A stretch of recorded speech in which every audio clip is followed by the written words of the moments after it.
बोलिए शिव शंकर भगवान की जय। प्रिय भक्तों। श्री शिव महापुराण के वायवीय संहिता उत्तरखंड की अगली कथा है साधक संस्कार और मंत्र महात्म्य का वर्णन। तो आइए भक्तों, आरंभ करते हैं इस कथा के साथ। 19वां अध्याय। उपमन्यु कहते हैं, हे यदुनंदन, अब मैं साधक संस्कार और मंत्र महात्म्य का वर्णन करूंगा। इस बात की सूचना मैं पहले दे चुका हूं। पूर्वत मंडल में कलश पर स्थापित महादेव जी की पूजा करने के पश्चात हवन करें। फिर नंगे सिर शिष्य को उस मंडल के पास भूमि पर बिठावें। पूर्णाहुति होम पर्यंत सब कार्य पूर्वत करके मूल मंत्र से 100 आहुतियां दें। श्रेष्ठ गुरु कलशों से मूल मंत्र के उच्चारण पूर्वक तर्पण करके संदीपन कर्म करें। फिर क्रमशः पूर्वोक्त कर्मों का संपादन करके अभिषेक करें। तत्पश्चात गुरु शिष्य को उत्तम मंत्र दे।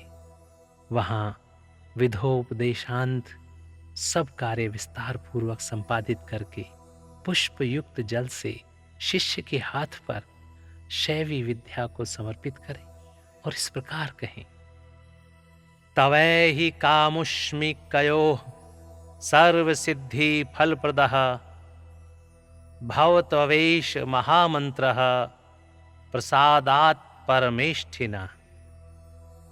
सौम्य, यह महामंत्र परमेश्वर शिव की कृपा प्रसाद से तुम्हारे लिए एह लौकिक तथा पारलौकिक संपूर्ण सिद्धियों के फल को देने वाला हो। ऐसा कह महादेव जी की पूजा करके उनकी आज्ञा ले। गुरु साधक को साधन और शिव योग का उपदेश दे। गुरु के उस उपदेश को सुनकर मंत्र साधक शिष्य उनके सामने ही विनियोग करके मंत्र साधन आरंभ करे। मूल मंत्र के साधन को पुरश्चरण कहते हैं, क्योंकि विनियोग नामक कर्म सबसे पहले आचरण में लाने योग्य है। यही पुरश्चरण शब्द की उत्पत्ति है।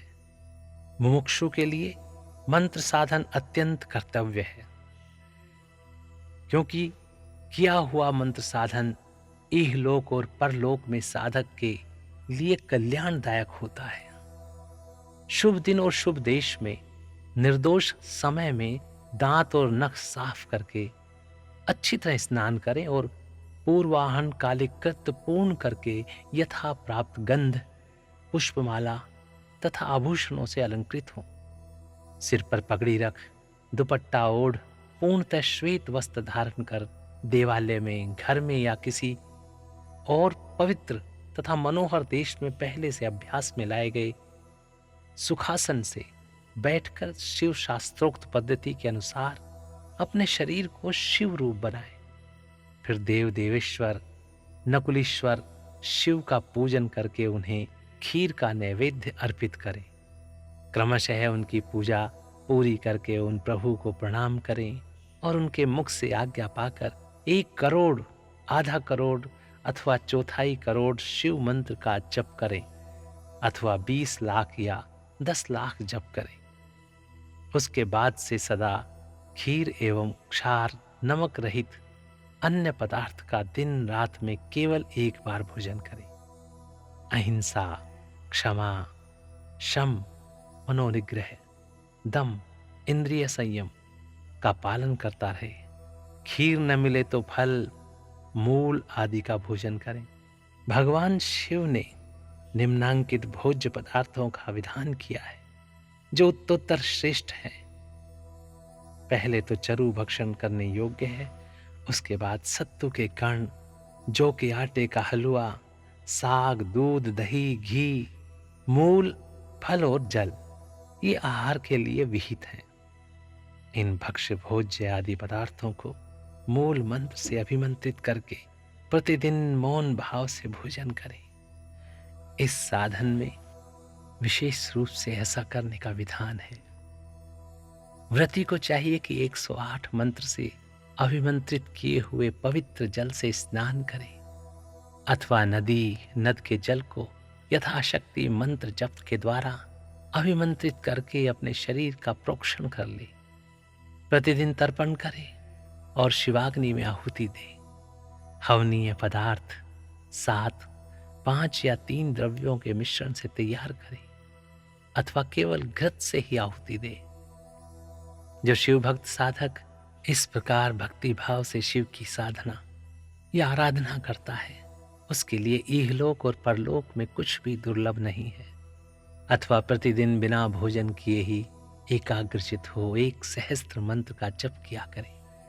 मंत्र साधना के बिना भी जो ऐसा करता है उसके लिए न तो कुछ दुर्लभ है और न कहीं उसका अमंगल ही होता है।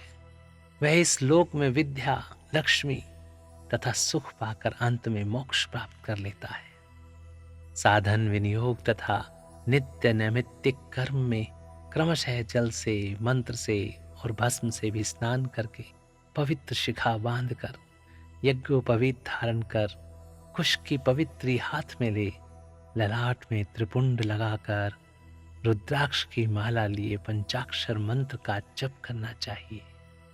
बोलिए शिव शंकर भगवान की जय। प्रिय भक्तों, श्री शिव महापुराण की वायव्य संहिता उत्तरखंड की ये कथा और 19वां अध्याय यहाँ पर समाप्त होता है। बोले शिव शंकर भगवान की जय। स्नेह से बोलिए ओम नमः शिवाय, ओम नमः शिवाय, ओम नमः शिवाय।